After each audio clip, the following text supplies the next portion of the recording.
Gunung lejing lecari Bapa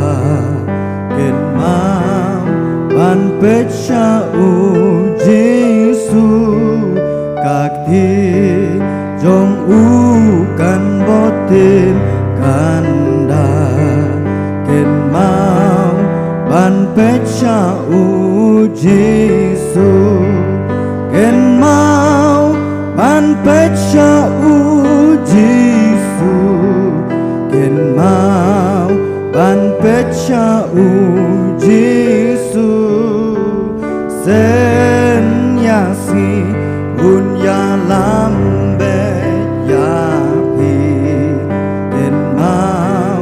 ban pecha uji su Shapen shoy hala ben sim ken mau ban pecha uji su nang ya shaprang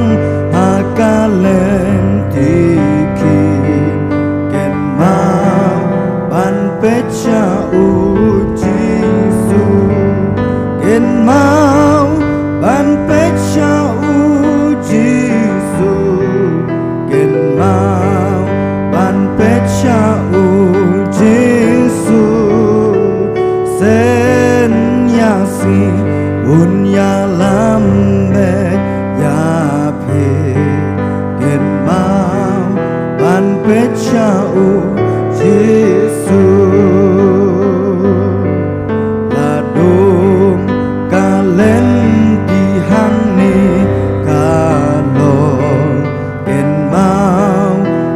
pecha uji su